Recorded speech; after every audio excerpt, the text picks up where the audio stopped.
Hello, friends, and welcome back to Stories About Entitled People. Who the hell has motion lights that are set to be triggered by people on the road? At that point, you're just asking to be annoyed. And people need to train their dogs not to bark, not to complain about people going past. But before we begin, best way to support our channel is to leave comments, like, and subscribe with the turned-on bell so you don't miss the new video every single day. Here we go. Am I the a-hole for running through neighborhoods in the early morning? I, 26-year-old female, like to go for a run in the morning before I go to work.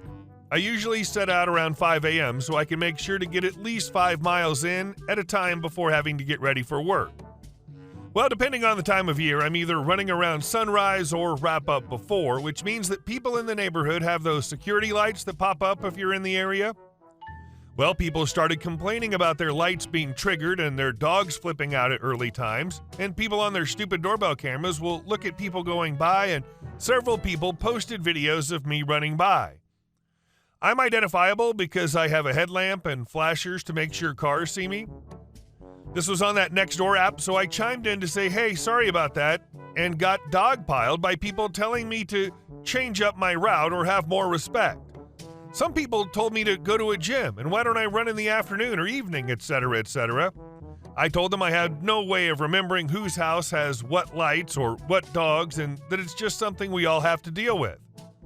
I'm not going around complaining about the sprinklers that come on and drench me because they aren't calibrated right.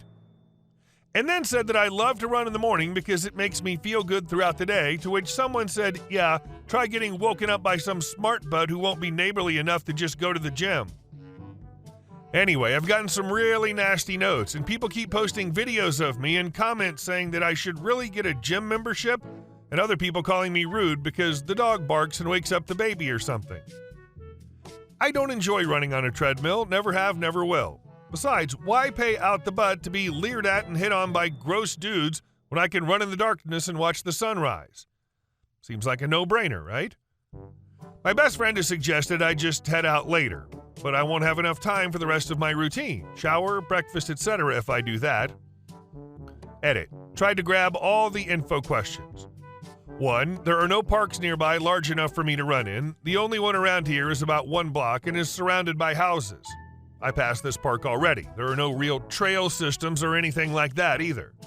2. I don't run the same exact path every day. No matter which street I run in, there's inevitably security lights and dogs. I have 5 or 6 different routes I take. I don't think it's even the same dogs barking at me on those routes. 3. I don't have a car, so I can't just drive out somewhere else. 4. Again, I'm not getting a gym membership. My budget doesn't include that kind of luxury, and the closest affordable gym here is about 6 miles away to begin with.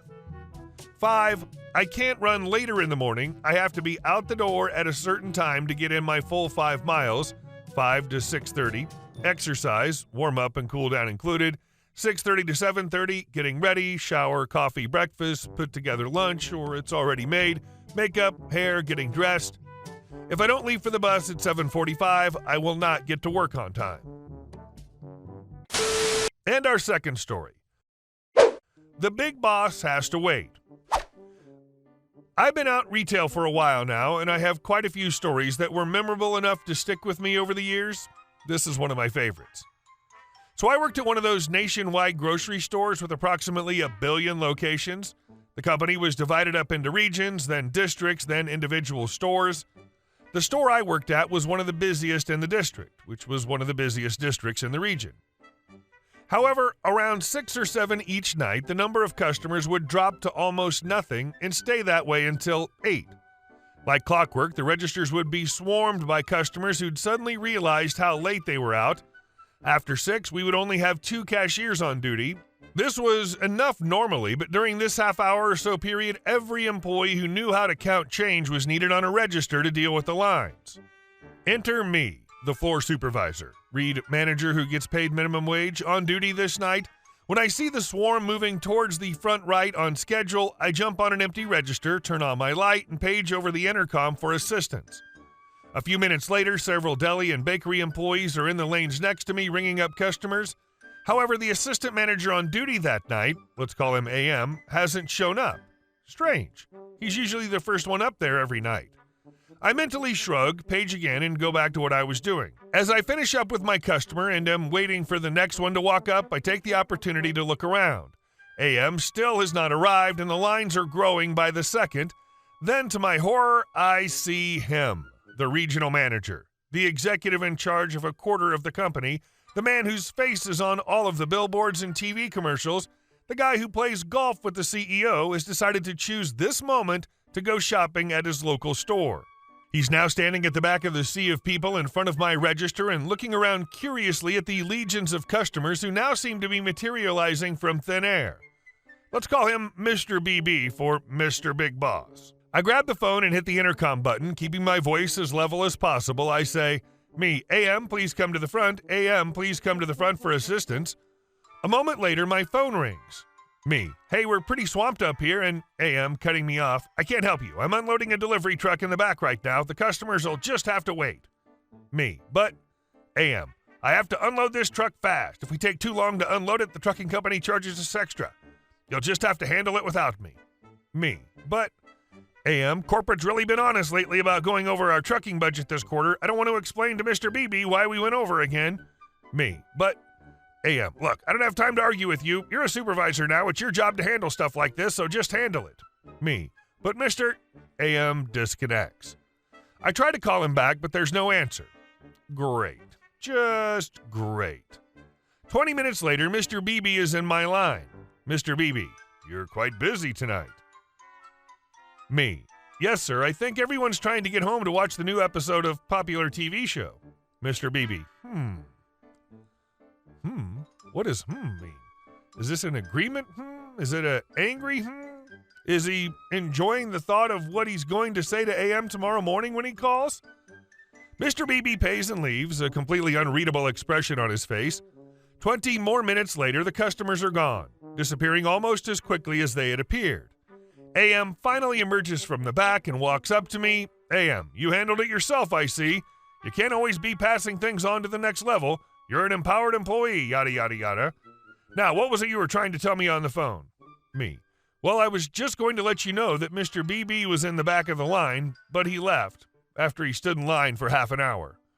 AM goes as white as our farm fresh eggs.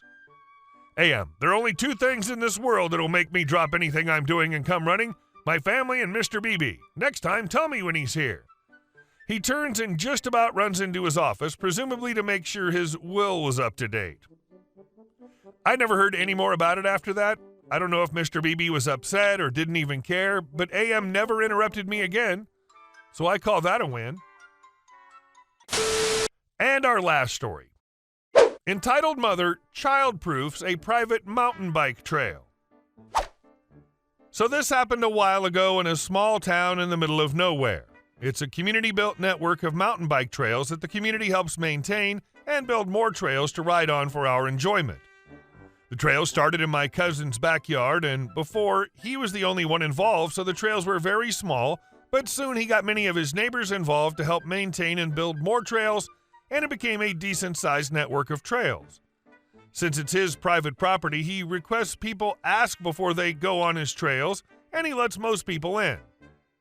One day, we were wanting to ride on a downhill trail with many cool features, things like jumps, logs to hop over, homemade skinny bridge out of wood planks, drops, and much more. This particular day, there was a sign planted onto the ground on the entrance of the trail saying, "Reserved for Karen and her family." At first, we thought this was very entitled and rude, just barging onto his property and blocking it off from the owners, but we saw them with shovels and wheelbarrows and realized that they were helping us maintain the trail. Fair enough. I could use some maintenance, so it was kind of them to be helping us without being asked. Little did we know, this was the complete opposite. Let's introduce the cast.